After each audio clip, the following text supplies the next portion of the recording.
Time to clear up some of the crazy statements and questions that I get all the time, like we're obligate carnivores or we're not designed to be in ketosis all the time. So let's get into it.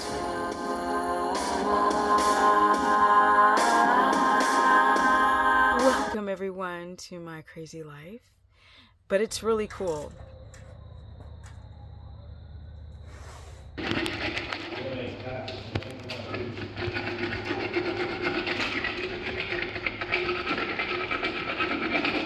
Should we be eating plants or are we carnivores? Can we tolerate? I'm going to do a deep dive on this doctor, but it's going to take time. I thought I was going to do it tonight, but I don't have the time. So let's go over some of the questions and some of my answers or the statements. A lot of people feel that we do not need fiber. We don't need fiber. We don't need fiber. Well, a lot of vegans believe that we don't need protein. Do you hear how that sounds? Like we don't need protein. We don't have canines where we need to shred apart our meat. We don't need to cut it with our teeth. So we're clearly omnivorous, like having horse teeth, for example, because I have horses. It's kind of that same comparison. We also have a brain and we also have hands that vegans and omnivorous or grazing animals like ruminant horses and bison or whatever, they don't have hands. If you watch, when I watch my horses, they use their lip as their finger because they don't have hands. They'll walk up to you and rub on you and beg for you to scratch areas that they can't reach. They try so hard to rub on everything to reach those like under the neck spots and they can't reach it.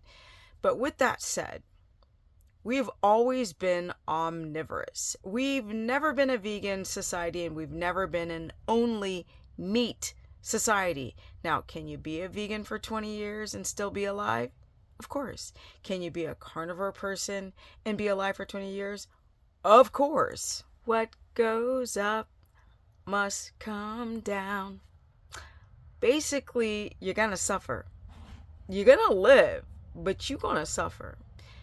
There are so many people that I coach who have done a carnivore diet who've got high B12, high iron. They have problems with protein converting back into glucose, chronic fatigue, and definitely the back pain on a carnivore diet. I know, amongst a bunch of other stuff. But yes, you can just eat meat, but you're gonna have a by-effect of not having a seasonal, well-balanced diet, including plants that have a lot of medicinal properties in them. Like just think about milk thistle, how good it is for people who've developed a fatty liver. Or what about stinging nettle? There are so many bitter herbs and plants that are so good for our organs, but they do come with anti-nutrients when you eat them in excess, my people, out of the season, with a bunch of pesticides and genetically modified.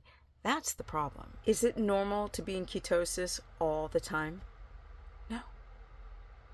No society has been in ketosis all the time. We were designed to start breaking down starch in our saliva with amylase. We have insulin.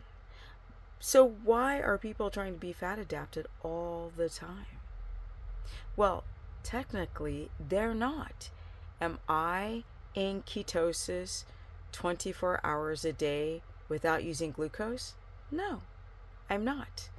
Often, when I work out, if I go through an enormous amount of stress, my glucose is going to spike so high that my brain and my body starts utilizing glucose.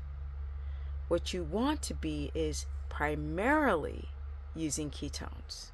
See, there's a big difference from thinking that you're constantly in ketosis all the time. The body doesn't work that way.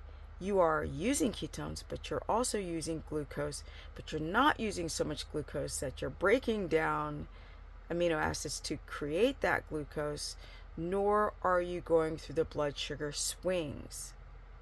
So is it normal to be in ketosis all the time? No, the body can't. You need glucose for your red blood cells. That's why people can go and test their blood sugar and notice a blood sugar between 75 and an 83. I mean, that is far from being a blood sugar of 2 or 5. You could literally not be in ketosis and have a blood sugar of 85, and it wouldn't even be considered hypoglycemic necessarily. That just shows you how much glucose is still being utilized for your red blood cells, or when you're not making enough ketones or utilizing enough ketones, you still have on-demand blood sugar and glycogen stored in your liver. Being in ketosis is making ketones and utilizing them every single day. Most people don't do that. Most people have really low ketones. Their body is still 100% glucose dependent. So when you switch over and your brain starts using ketones and your muscle cells start using ketones and you don't hit that wall and your hypoglycemia, dysglycemia goes away, that is why we want to be fat adapted. But we do not have to worry about achieving some goal of only being in ketosis, never having a rising glucose. You're going to see when you eat anything that your blood sugar is going to spike past a ketogenic zone within the first hour of eating. That's why we test the second hour, to see if you get into that range upon the second hour, when the insulin has done its job, the blood sugar is normalizing, the ketones are crack-a-lacking, and the glucose is moderate to low. I hope this helps. Now, tomorrow, I'm going to do this video on the gut microbiome and eliminating or putting in fiber, soluble and insoluble prebiotic fiber. It's going to be a great video. Just don't have time tonight, so I thought I would just go over the basics. The questions I get about freaking, are we omnivorous? Are we carnivorous? Is it normal to be in ketosis all the time? Because people who are carnivore are like, you're not supposed to be in ketosis all the time. I'm like, you're not. So don't worry. I'm not chasing a ghost. We are trying to balance our body. I have chosen to do the ketogenic diet for 18 years. I want to be my own N=1 experiment to see if things go wrong. I'm doing it as the N=1 experiment because I want to see if my hormones get jacked, if my skin and my bones and connective tissue start falling apart, if I develop autoimmunity, if I start to develop any type of disease from let's rephrase this, make ketones every day that are viable and usable, while at the same time producing glucose through gluconeogenesis. Comment below, share this content. That's how you guys find me. Ooh, YouTube's a weird space to exist on. I haven't had time to really dedicate myself beyond this corner, but I just got my studio/gym almost done. When I move into the house, I'll be able to really show you guys, get beyond this corner, and really, really delve deep more into showing you guys how this all works by using visuals beyond this corner. And I'm out. There goes my other computer. And I'm out. Comment below, share this content. I do consultations. If you guys feel like you're stuck, you can sign up through stephanieperson.com. I also run a course where I cover 3 diets, because not everyone is the same.